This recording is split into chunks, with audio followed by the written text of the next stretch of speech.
Om Shanti. VCD number 3621, Murli dated 10th November 1968. Clarification date 25th May 2021.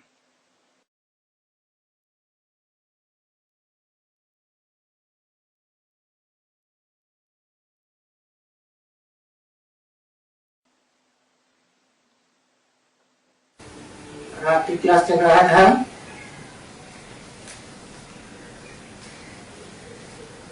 10/11/1968। The night class of the 10th November 1968 was going on. दूसरे page की मध्याह्न में बात चल रही थी। अपन को कुमार कुमारियां समझने से, भाई बहन समझने से भी किरण लाई हो जाती है। The topic being discussed in the beginning of the middle part of the second page was, despite considering each other as sons and daughters, brothers and sisters, you have criminal eyes. तो अपन को भाई भाई समझो तो किरण लाई ठंडी हो जाएगी। So, consider yourselves brothers for each other, then the criminal eyes will cool off. जो वो शरीर का भान आता है ना, स्त्री पुरुष का, उसमें नहीं जाएंगे।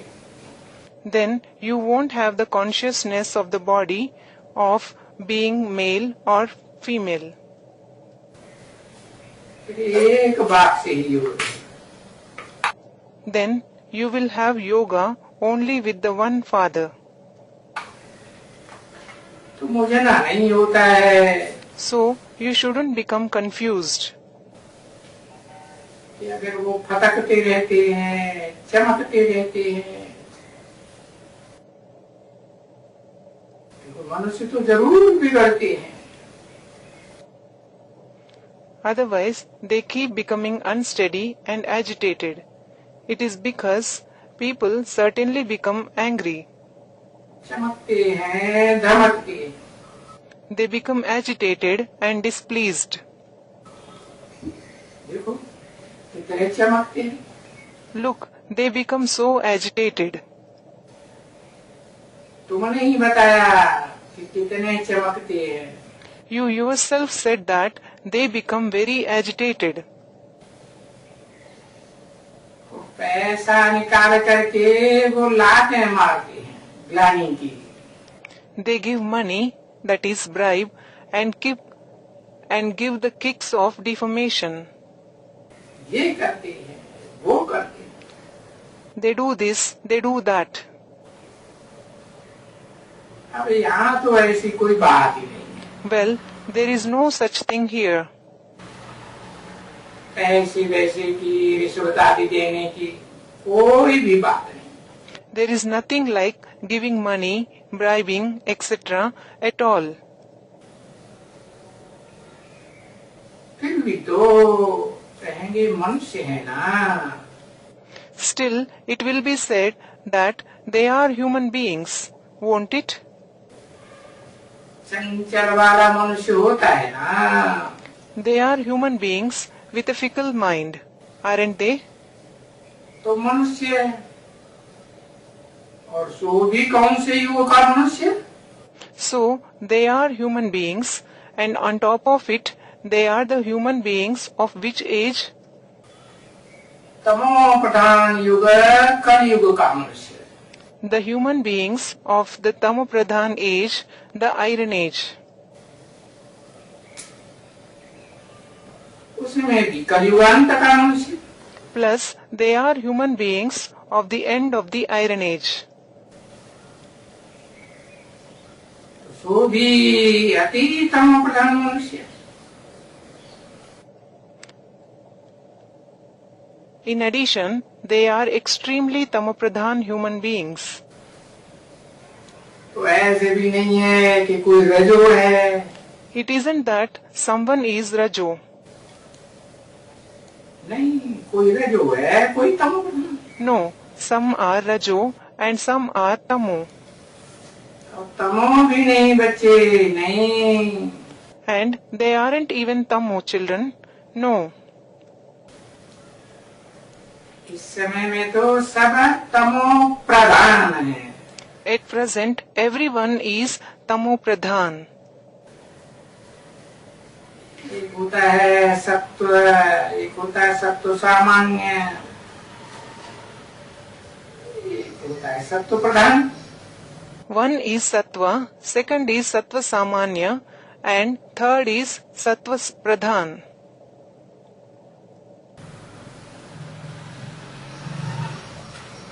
एक होता है त्रिगुणातीत,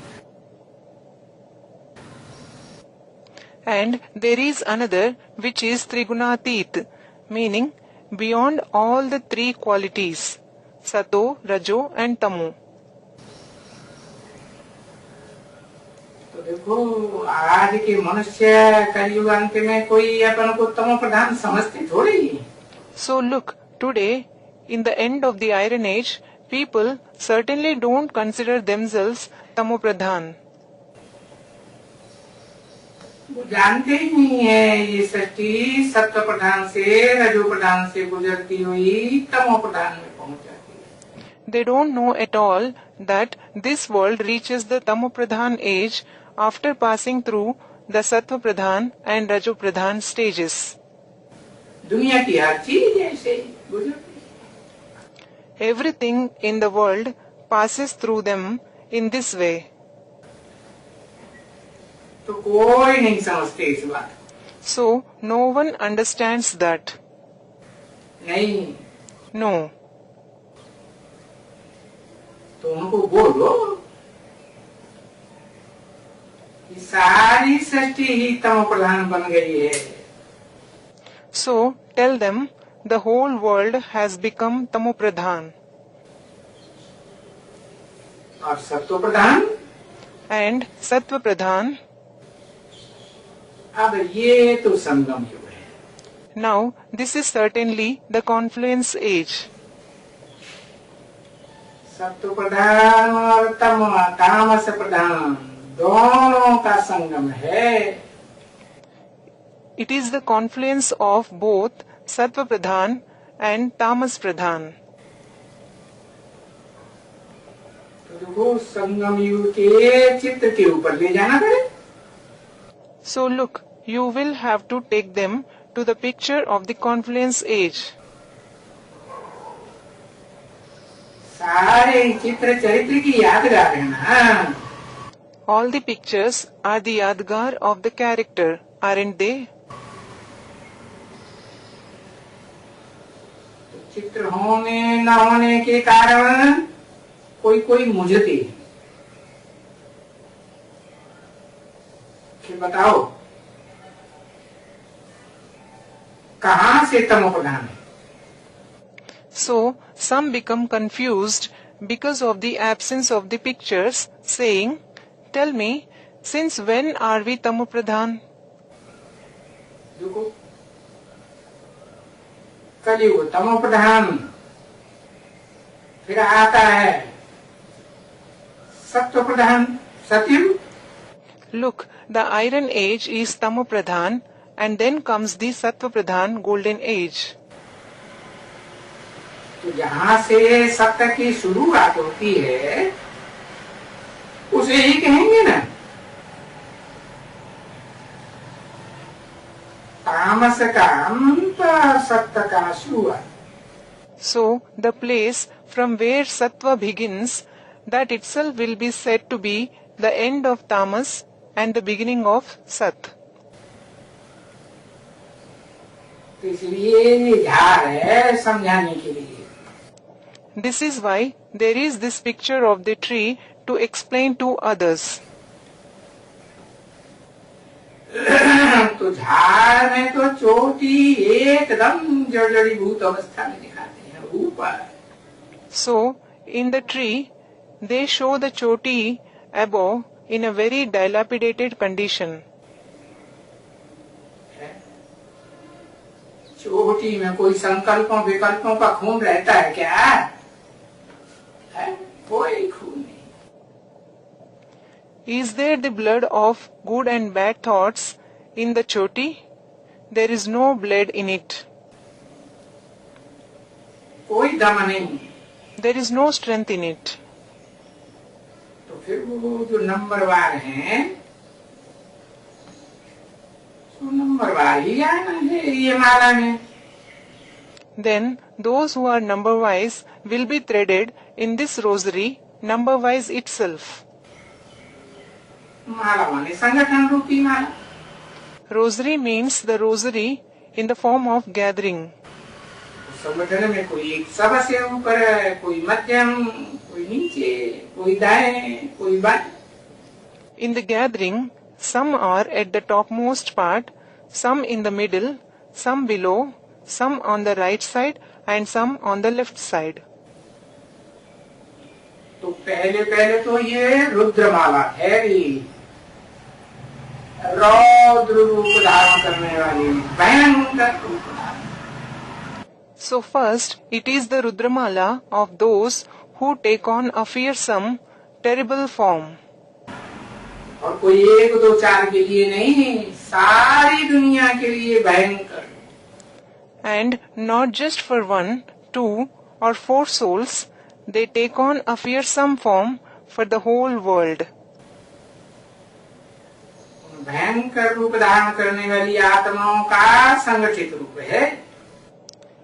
It is a gathering of the souls who take on a fearsome form. माला यादगार है, Their Yadgar is the rosary. ऊपर से है, They descend from above. ऊपर एकदम सात्विक है. They are absolutely sattvic when they are above. चक्कर लगा करके एकदम आ करके तमोप्रधान बन गए. Later, after passing through the cycle, they become absolutely tamopradhan. तो फिर उनको तमोप्रधान से सतोप्रधान बनाना. Then they have to be made satopradhan from tamopradhan. कैसे बनाएंगे? How will they be made into that? तो वह जप करते हैं. So they chant. सिखों में कहते हैं ना, जप साहब को. It is said among the Sikhs, isn't it? Chant the name of Sahib. तो जो साहब है ना, उससे योग लगाओ. So the one who is Sahib, that is the master, have yoga with him. उसका मनसा में स्मृति से जाप करो. Chant his name in the mind, in your thoughts. उसे योग बल कहा जाएगा. That will be called the power of yoga. उस योग बल से सात्विक बनेंगे. Through that power of yoga, you will become sattvic. क्योंकि गॉड इज ट्रुथ कहा जाता है ना. It is because it is said God is truth, isn't it? सत्यम शिवम सुंदरम कहा जाता है. He is called Satyam, Shivam, Sundaram. That is true, beneficial, beautiful. वही सत्य है He himself is true. और सदा सत्य है. And he is true forever. तो उससे योग लगाते हैं. If you have yoga with him, तो जिसका संग करेंगे वैसा रंग लगेगा, वैसे ही बनेंगे. you will be colored by the one whose company you take. You will become just like him. तो ये बात कोई बच्चों को ये बुद्धि में बैठा हुआ है. So that topic has sat in the intellect of very few children. ऐसे नहीं कि 500-700 करोड़ आत्माओं को सबको एकदम बुद्धि में बैठ जाता है. It isn't that it completely sits in the intellect of all the 5 to 7 billion souls. कोई को बैठा हुआ है. It has sat in the intellect of some children. तो जिनकी बुद्धि में बैठा हुआ है वो कहाँ भी जाएंगे, किसके पास भी जाएंगे. So, those in whose intellect this topic has sat, no matter where they go, no matter to whom they go, एकदम तमो प्रधान हो या सत्व प्रधान हो या सत्व सामान्य, रजो प्रधान, whether they are completely tamopradhan, sattva-pradhan, sattva-samanya or rajopradhan, चाहे कोई सन्यासी हो, it doesn't matter if he is a sannyasi, अरे चाहे कोई कितना भी बड़ा सन्यासी, array, no matter how great a sannyasi he is. अब देखो कितने लाखों की तादाद में है, फिर भी तो है मनुष्य ना. Now look, their number is in lakhs. Still, they are human beings, aren't they? और सर्वं श्रद्धा युक्त भक्ति करते हैं. And all of they do superstitious bhakti. किसी को सत्य का पता ही नहीं है. No one knows anything about the truth. कि सत्य तो एक ही है ना. God is the truth, God is one.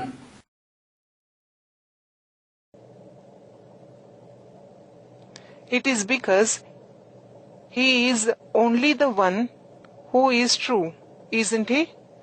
God is truth, God is one.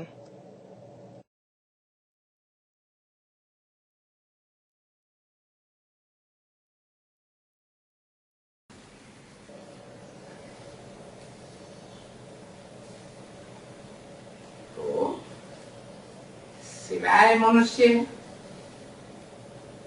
और सिवाय मनुष्यों की भक्ति के और उनके या Hatha yoga. So, apart from the human beings, their bhakti and their hatha yoga, अब हठयोग को भी तो भक्ति कहेंगे ना. well, hatha yoga will be said to be bhakti, won't it? हठ करके प्राणायाम चढ़ाते हैं. They sit obstinately and do pranayam, that is, regulated breathing exercises. शरीर को कष्ट देने वाले आसन लगाते हैं. They practice yogic postures which are painful for the body. अभी ये कलयुग के अंत में है ही सारा भक्ति का पहरा. अंधश्रद्धा युक्त भक्ति का पहरा. Now, in the end of this iron age, it is entirely the time, that is pehara, of the path of bhakti, the time of superstitious bhakti. और ये आधा कल्प पहरा सृष्टि में रहता है. And this period continues in the world for half the cycle. भक्ति कल्प कहा जाता है. It is called bhakti cult. भक्ति कल्प का पहरा. It is the period of bhakti cult. भक्ति को अज्ञान ही कहेंगे ना. Bhakti will certainly be said to be ignorance, won't it? और उसके मुकाबले फिर वो है एकदम ज्ञान का पहरा. And contrary to it is the period of knowledge. कौन सा? Which knowledge? जो ज्ञान एक से आता है. The knowledge that comes from the one. और अज्ञान अनेक धर्म गुरुओं से आता है, जिनकी यादगार रावण का चित्र बनाया हुआ है. अनेक मुख वाला, अनेक मतों वाला.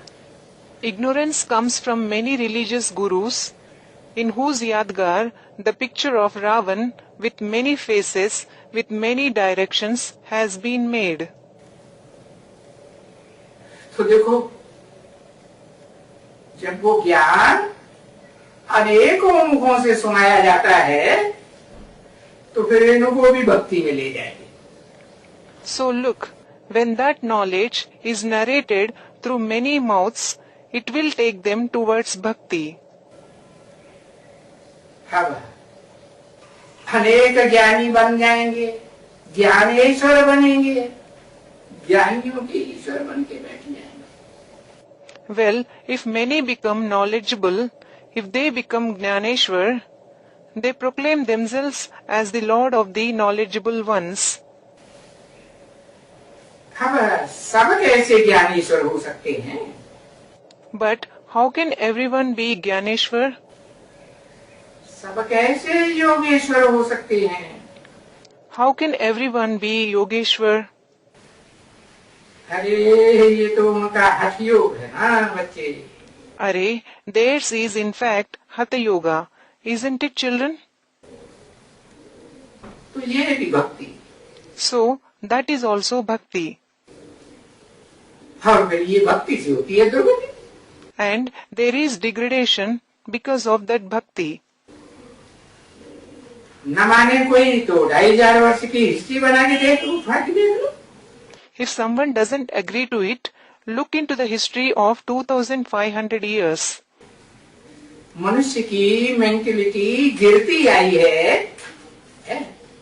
एक दूसरे के दुखदाई बनते आए हैं या सुखदाई बने हैं?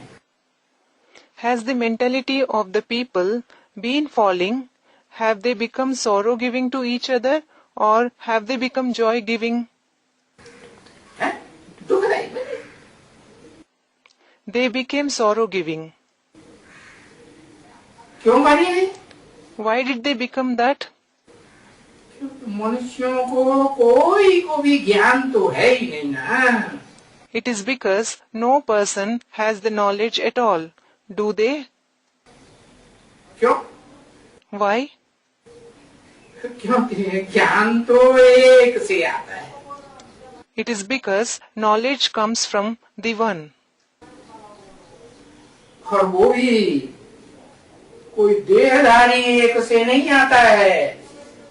तो कोई समझ ले कि सृष्टि का जो बीज है, बाप है, आदम है, एडम, आदिदेव या आदिनाथ जिसे कहा जाता है, उससे आता है?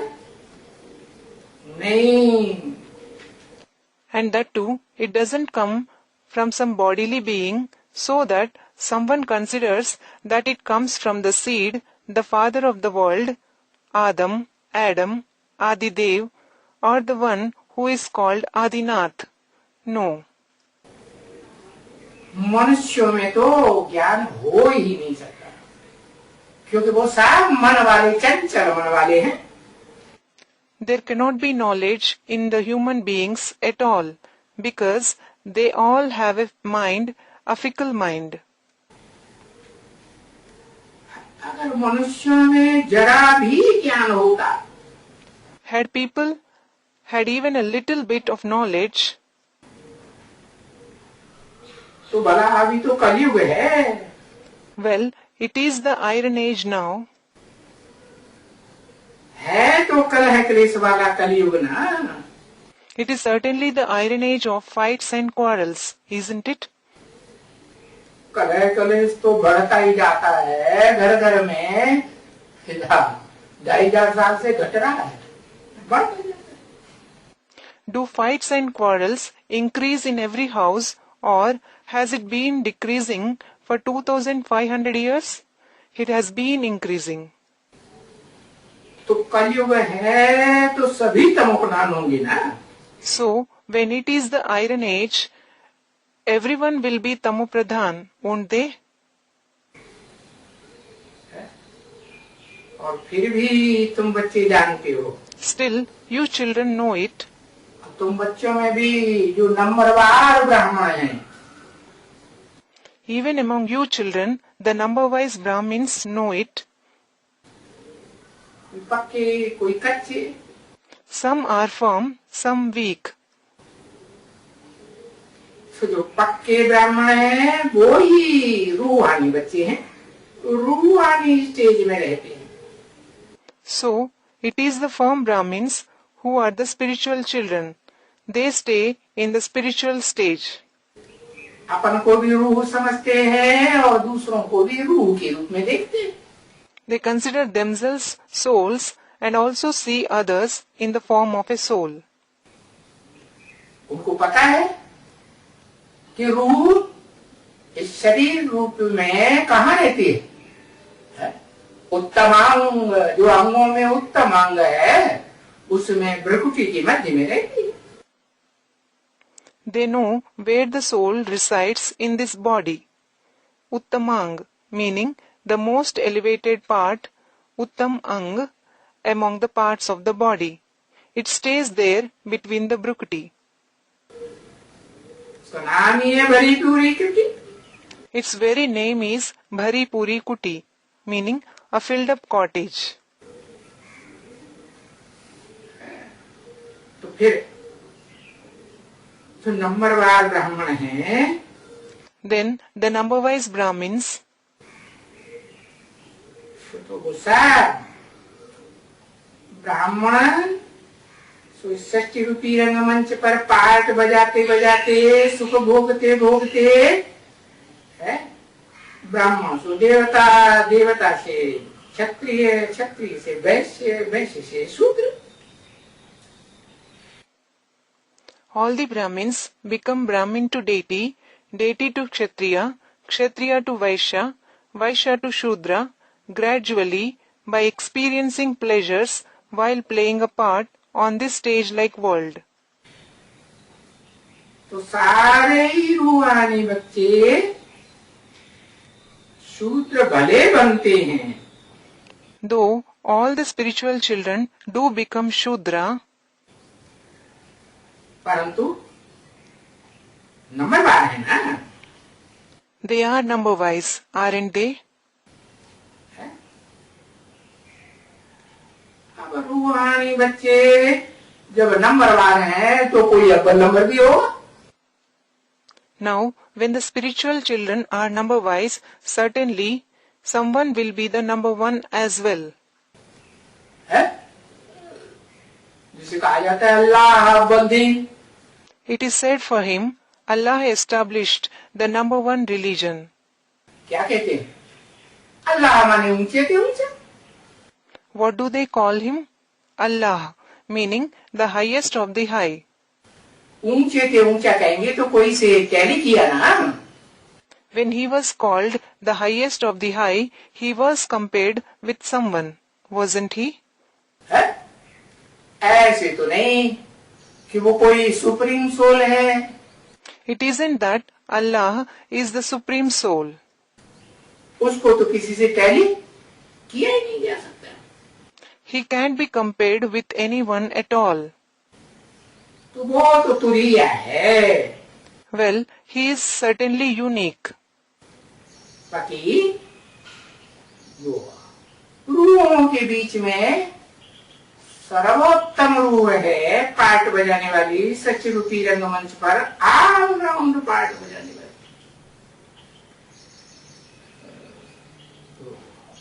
वो तो शूद्र नहीं हो सकता है. As for the rest, among the souls, the most elevated actor soul, the one who plays an all-round part on the stage-like world, certainly can't be a Shudra. अंतिम जन्म में भी शूद्र हो सकता है. अंतिम जन्म में भी शूद्र नहीं हो सकता. Can he be a Shudra even in the last birth? He can't be a Shudra even in the last birth. जो ब्राह्मण, He is a Brahmin. तो तुम जानते हो. You know, एक दो ब्राह्मणों को जानते हो ना. you do know 1 to 2 Brahmins, don't you? किसकी औलाद? Whose children are they? Brahma की औलाद है ना. ब्राह्मणों में सबसे ऊंचा कौन? They are the children of Brahma, aren't they? Who is the highest among the Brahmins? Brahma ना. भले 4 मुखों वाला ब्रह्मा, संगठित ब्रह्मा, 5 मुखों वाला असंगठित Brahma.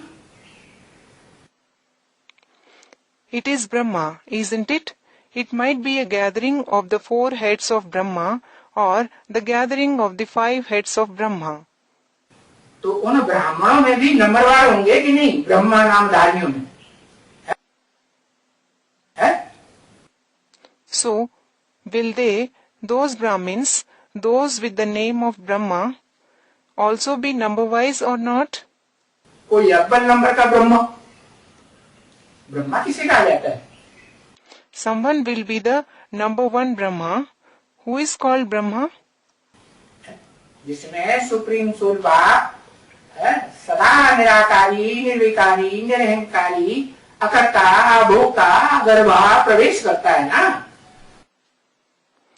It is the one who, the Supreme Soul Father, the one who is forever incorporeal, viceless, egoless, akarta, abhokta, agarbha, enters forever, isn't it?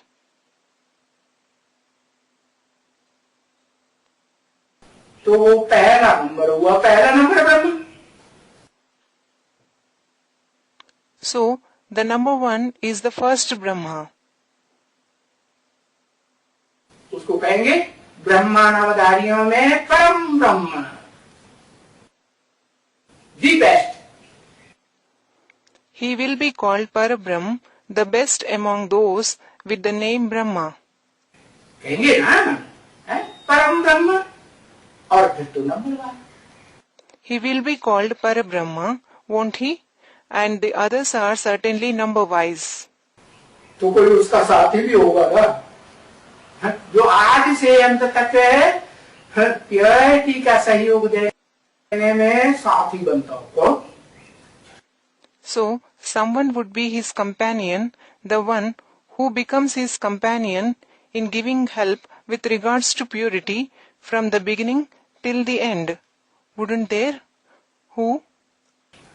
अरे एक अक्षर में लिख दो, खुसुर खुसुर करते हो, सुनाई नहीं पड़ता. To the student, Array, write one syllable. You keep whispering. I can't hear it. आदि लक्ष्मी का पाठ बजाने वाली आत्मा जो है वो है प्राणवायु. The student replies, yes, the soul who plays the part of Adi Lakshmi, she herself is Pranvayu, meaning oxygen, literally means air of life. क्या वो प्राणवायु? What? Yes, that Pranvayu. संगम युग में जिन्होंने जितना योग लगाया है, जिन आत्माओं ने, जिन रूहों ने, जिन प्राणियों ने, उतना उतना वो प्राणवायु उनमें ऊर्जा के रूप में प्रवेश कर जाती है.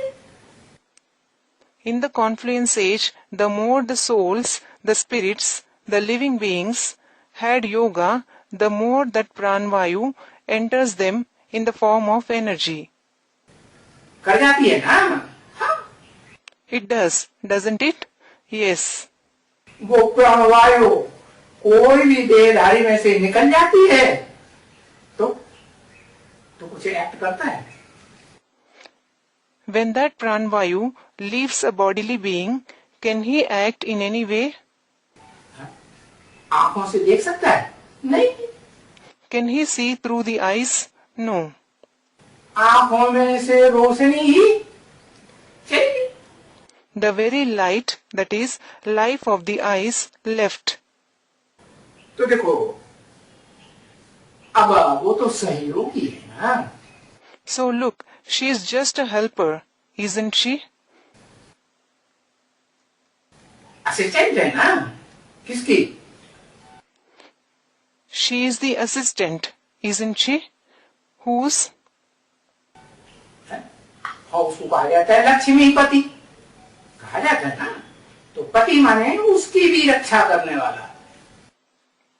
He is called Lakshmipati, meaning the Pati, that is, husband of Lakshmi. He is, isn't he?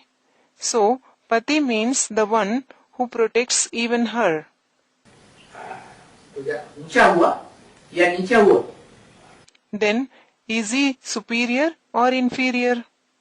ऊंचा हुआ. He is superior. तो वो तो फिर अल्लाह अव्वल दिन कहा जाता है. अव्वल दिन क्यों? So, He is certainly said to be Allah who establishes the number one religion. Why is it the number one religion? इस दुनिया में जितने भी धर्म हैं नंबरवार, इब्राहिम बुद्ध क्राइस्ट वगैरह है, नंबरवार है ना. All the number-wise religions in the world, Abraham, Buddha, Christ, etc., are number-wise, aren't they? नंबरवार ही आते हैं. They certainly come number-wise. तो उनमें अव्वल नंबर धर्म का धर्म पिता है. So, he is the religious father of the number one religion among them. तो अब सब तो शूद्र नहीं हो सकते. Well, not everyone can be Shudra. कम से कम एक तो ऐसी आत्मा है जो अंतिम जन्म में भी क्षुद्र. क्षुद्र माने सबसे नीच. नीच माने There is at least one soul who doesn't become Kshudra even in the last birth. Kshudra means the lowliest. What does lowly mean? Varun को नीच कहा जाता है. जिस वरुण से वरुण नाम पड़ा, वरुण देवता का नाम है ना. Varud is said to be lowly. The name Varun, that is the deity of water, was derived from Varud. है पूर्वी देवता होगा.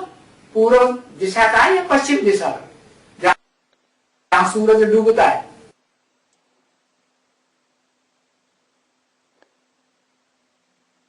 Varun is the name of a deity, isn't it?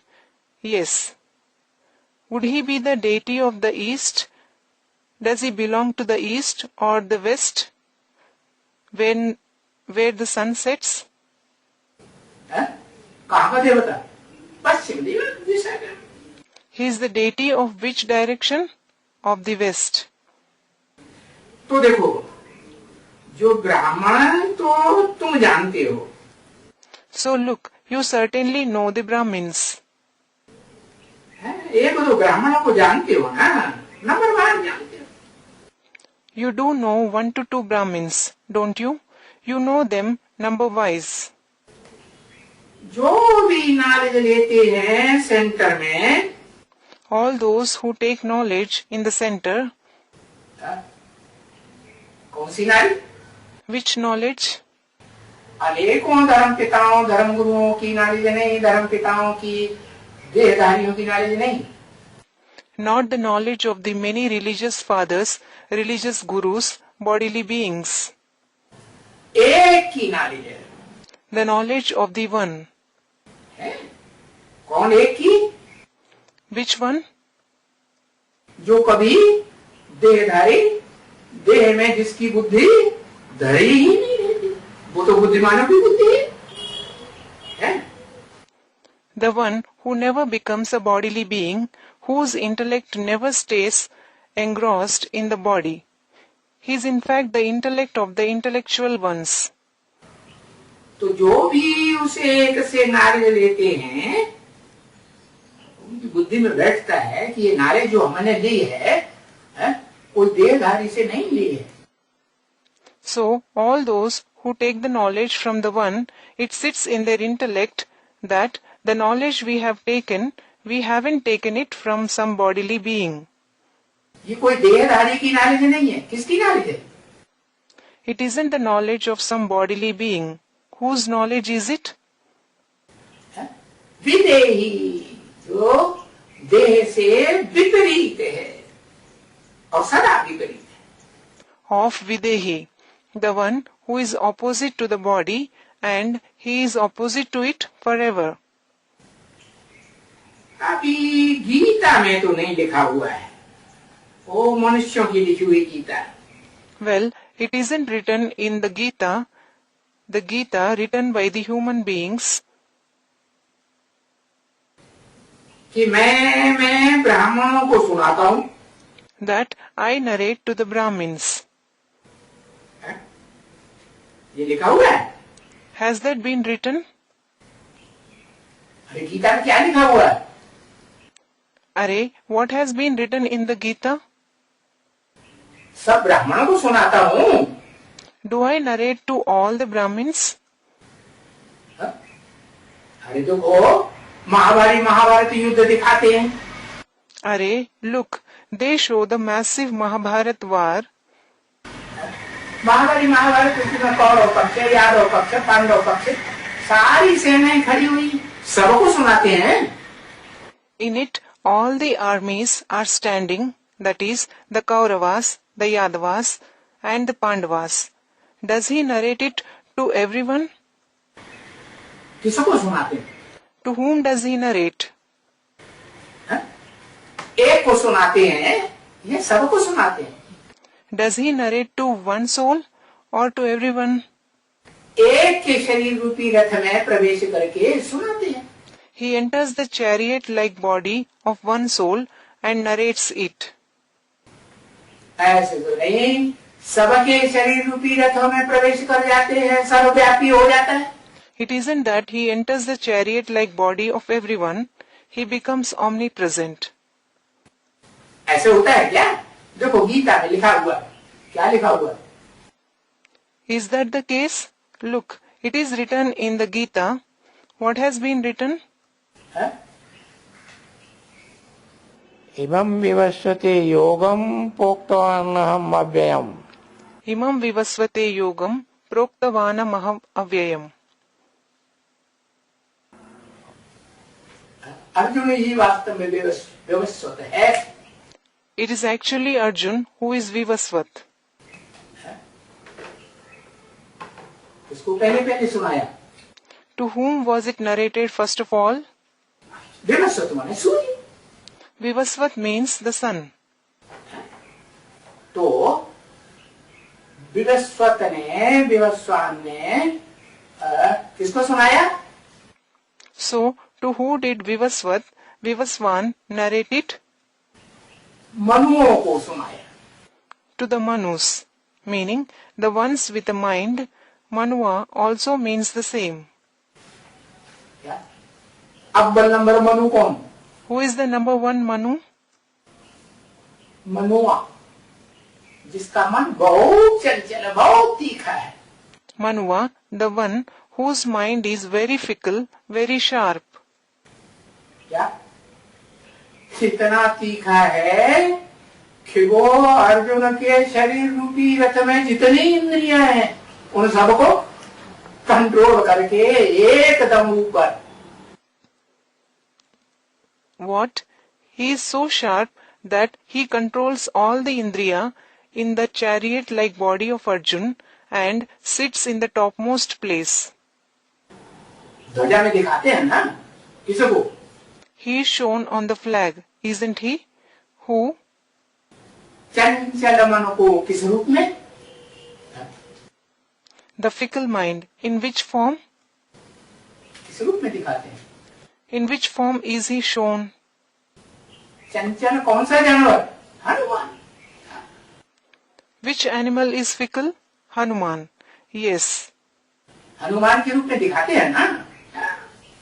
He is shown in the form of Hanuman, isn't he? Yes. तो देखो जब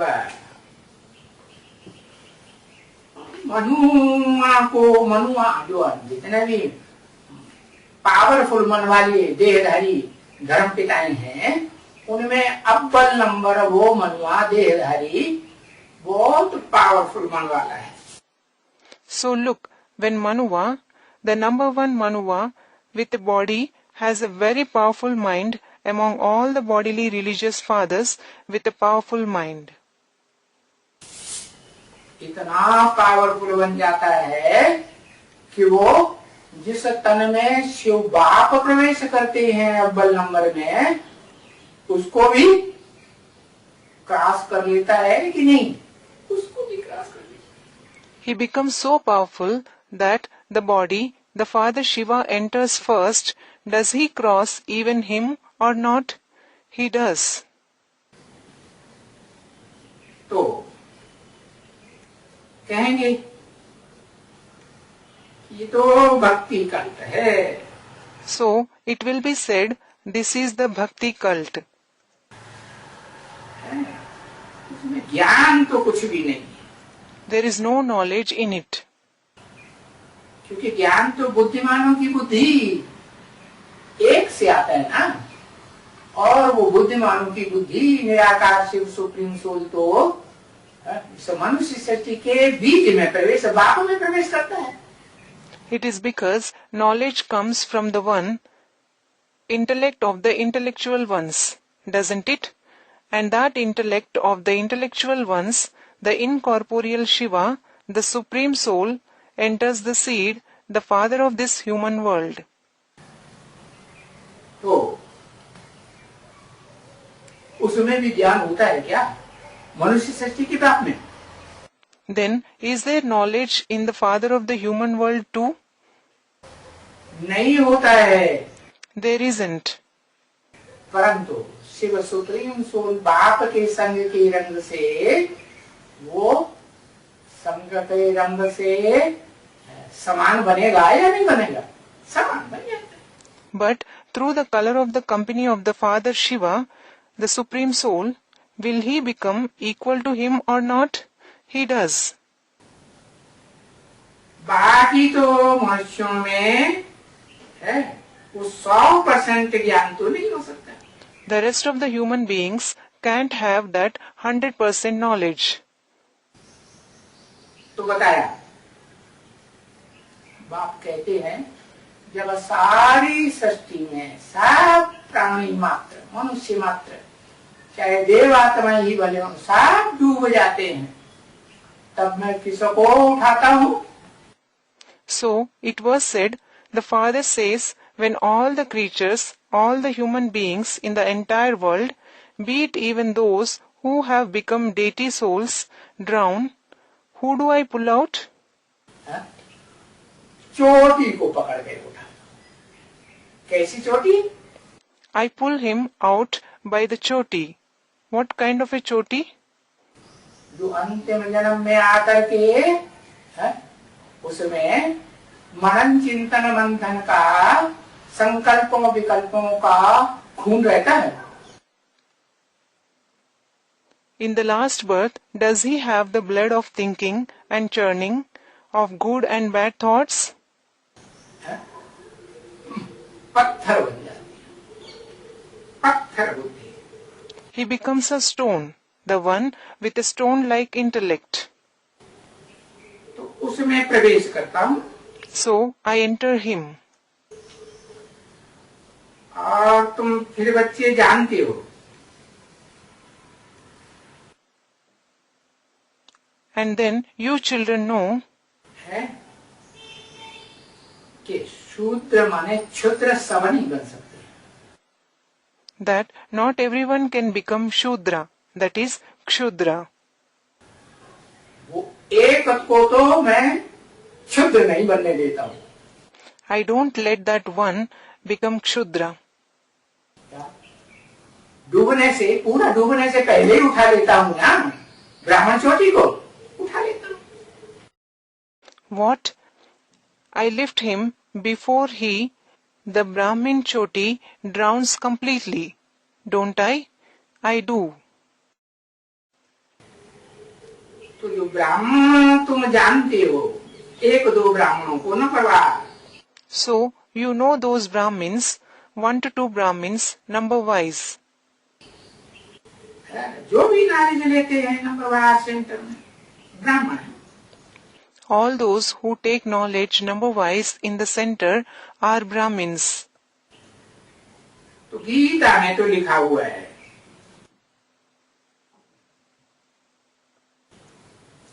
कि मैं ब्राह्मणों को ही सुनाता हूँ।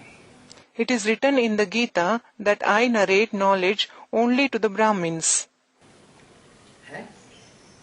लिखा हुआ है, Has it been written? सब ब्राह्मणों को सुनाता हूँ। Do I narrate knowledge to all the Brahmins? कि एक को सुनाता हूँ, एक को सुनाता हूँ। Or do I narrate it to one soul? I narrate it to one soul. एक ही अर्जुन का रथ दिखाते हैं गीता में। They show only one chariot of Arjun in the Gita. मनुष्यों की लिखी हुई गीता में भी मुख्य पृष्ठ पर एक अर्जुन का ही रथ दिखाया है? Even in the Gita, written by people, only one chariot of Arjun is shown on the cover page. कि कोई कौरव पांडव दूसरे का भी दिखाया है, यादव का नहीं? Or has the chariot of a Kaurava, Pandava or Yadava also been shown? No. तो ऐसा कोई लिखा हुआ थोड़े ही है कि वो ब्राह्मण कौन है. So it isn't written who that Brahmin is. उसकी तो बात ही नहीं है कुछ भी. It isn't about him at all. ये जरूर है. साधारण तन में प्रवेश करता हूँ. It is definite that I enter an ordinary body. ऐसे नहीं कि गोरे चिट्टे लंबे चौड़े कोई दमदार प्राणी में बड़े पहलवान में प्रवेश करता हूँ. नहीं. It isn't that I enter a fair, suave, tall, well-built, strong person, a big wrestler. No.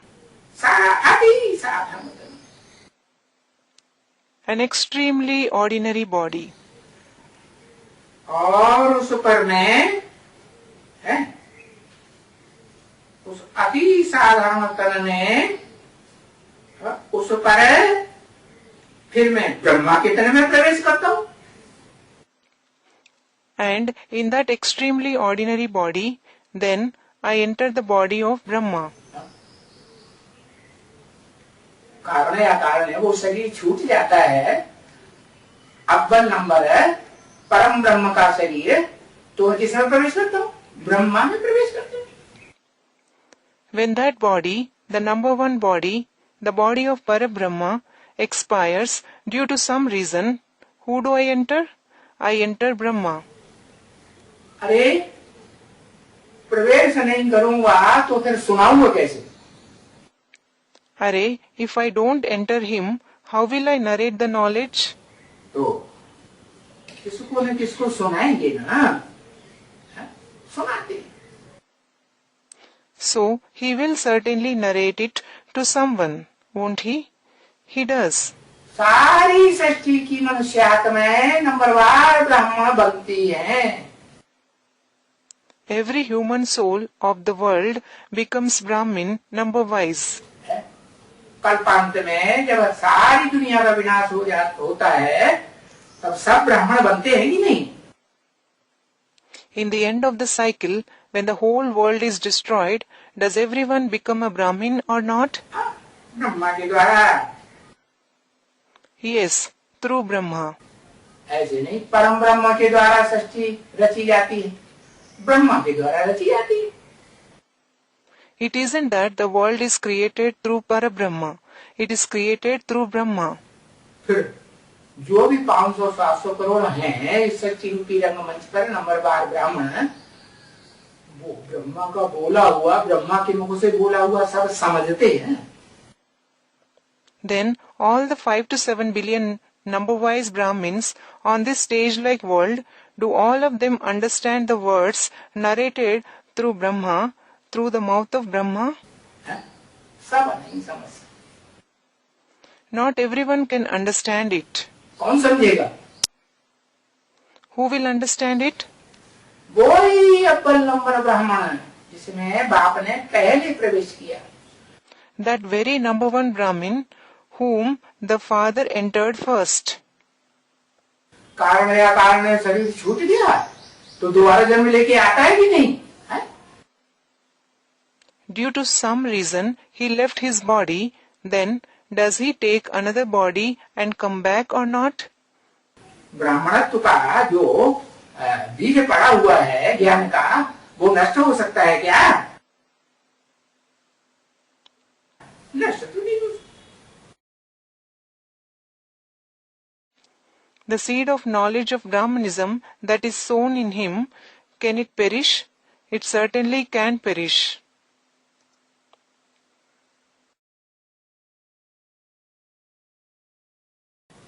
तो वो दोबारा जन्म लेकर के आती है और वो आत्मा ब्रह्मा का शरीर छोड़ने के बाद ज्ञान सुनती है कि नहीं?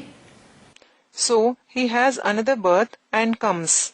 And after Brahma leaves his body, does that soul listen to the knowledge or not? कोई मनुष्य से, पुरुष से सुनती है, जो दुर्योधन दुशासन कहा जाता है उससे सुनती है, या कोई कन्या माता से सुनती है? Does he listen to it from a person, a male, who is called Duryodhan Dushasan, or from a maiden, a mother? हाँ, उसी ही कन्या माता से सुनती है। कौन से? Yes, he listens to it from that very maiden, mother, who, जो यज्ञ के आदि में ओम मंडली में पहली उसकी सहयोगिनी थी अंतिम जन्म में। the one who was his first helper in the beginning of the yajna in Om Mandali in the last birth. उसके द्वारा सुनता है। He listens to it from her. तो जो सृष्टि का पहला मनुष्य है, बीज है सारी मनुष्य सृष्टि का, वो कन्या के तन से सुनता है, तो रिजल्ट क्या आता है? अच्छा या बुरा? So, the one who is the first man, the seed of the entire human world, listens to it from the body of that maiden. So, what is the result? Good or bad? अच्छा ही result आएगा ना। The result will certainly be good, won't it? तो इसलिए बाप कहते हैं कि कन्याओं माताओं में धारणा बहुत होती है। क्या?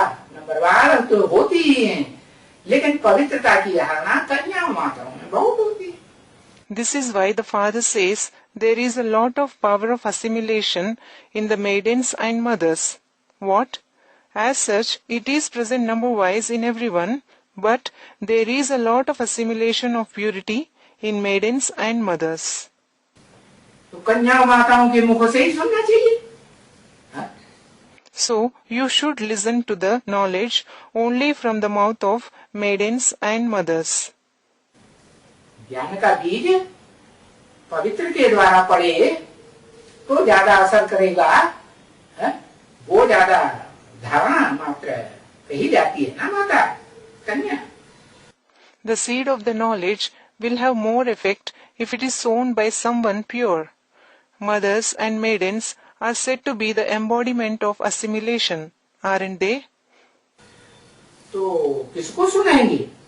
So, to whom will he narrate it to? समझदार को सुनाएंगे या बुद्धुओं को सुनाएंगे? Will he narrate it to someone intelligent or fools? बाप किसको सुनाएंगे? परमानेंटली किसको सुनाएंगे? Who will the father narrate to? To whom will he narrate permanently? अब सुनाएंगे तो जरूर ब्राह्मण कोई ना। He will certainly narrate only to a Brahmin, won't he? परंतु वो तो कुछ लिखा हुआ है ना। But something has been written, hasn't it? है? कुछ लिखा हुआ है क्या? What has been written? अभी बताया ना। It was mentioned just now, wasn't it? इदम प्रोक्तवान किसको? विवस्वति। Idam Proktavan, meaning narrated to who? Vivasvate. Vivasvat सूर्य को कहा जाता है। The sun is called Vivasvat. और किसी को तो नहीं कहा कि ये ज्ञान मैं पहले किसी और को देता हूँ। It certainly wasn't said about anyone else that I narrate this knowledge to someone else first. सूर्य को देता हूँ। I give it to the sun. तो लिखा हुआ है गीता में, मनुष्यों की लिखी हुई गीता में भी लिखा हुआ है। So, it has been written in the Gita. It is mentioned even in the Gita written by human beings. परंतु इस बात को जानते कोई नहीं है ना, इस ज्ञान की गहराई को। But no one knows this fact, the depth of this knowledge. कि वास्तव में वो विवस्वत कौन है। Who that Vivasvat is in reality.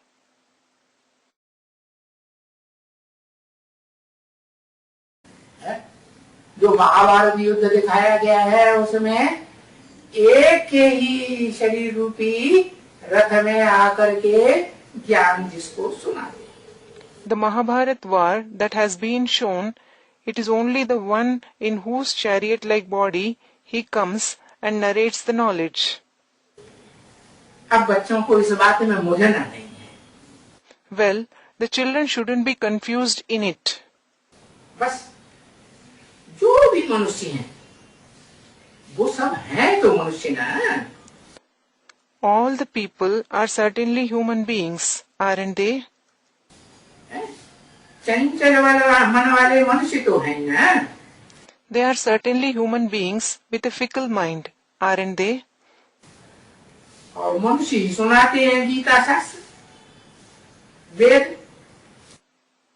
And it is the human beings who narrate the scripture Gita, the Vedas.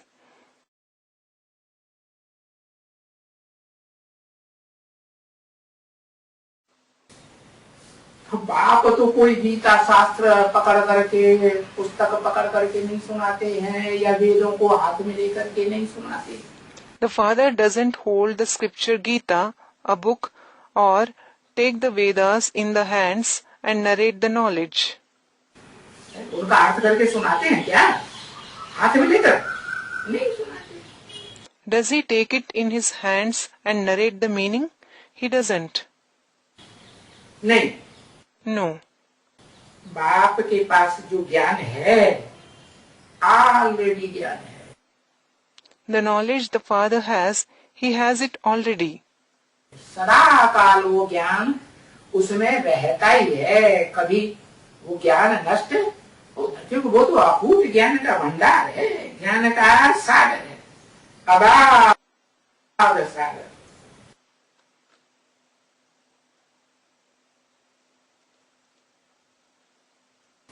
अगाध सागर। He has that knowledge forever. It never perishes. It is because he is in fact the inexhaustible storehouse of knowledge. He is the ocean of knowledge, the unfathomable ocean. जिसकी गहराई को कोई नाप ही नहीं सका आज तक, न कोई नाप सकेगा। No one has been able to measure its depth till today, and they won't be able to measure it either. तो वो ज्ञान वो कोई शास्त्रों में नहीं है। So that knowledge isn't present in the scriptures. शास्त्र तो पुस्तक को कहा जाता है। Scriptures are said to be books. तो बेचारे मनुष्य तो यही शास्त्र वगैरह सुनाएंगे ना, जो जन्म जन्मांतर से पढ़ते आए हैं, सुनते आए हैं। So the poor human beings will narrate those very scriptures that they have been reading and listening to for many births, won't they? फलाना शास्त्र है, This and this scripture. कुछ न कुछ अपनी मत से सुनाएंगे। They will narrate something or the other from their viewpoint. शास्त्रों में जो सुना है, जो पढ़ा है, उसमें कुछ न कुछ ऐड करके जैसी उनकी बुद्धि है, अपनी मत है, कैसी है? What they have read, heard in the scriptures, they will add something or the other according to their intellect, their opinion.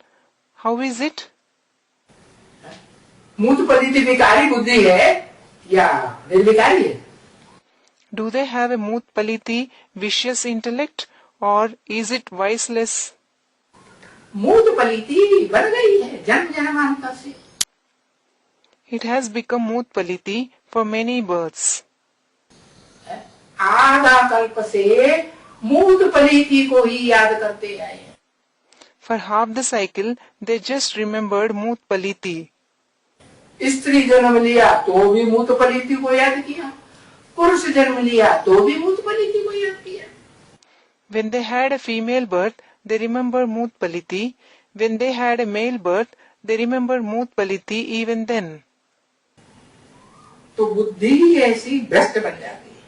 So the intellect becomes so corrupt. तो वो ही शास्त्र सुनाते हैं मनुष्यों के लिखे हुए। They narrate those very scriptures written by the human beings. Om Om Shanti.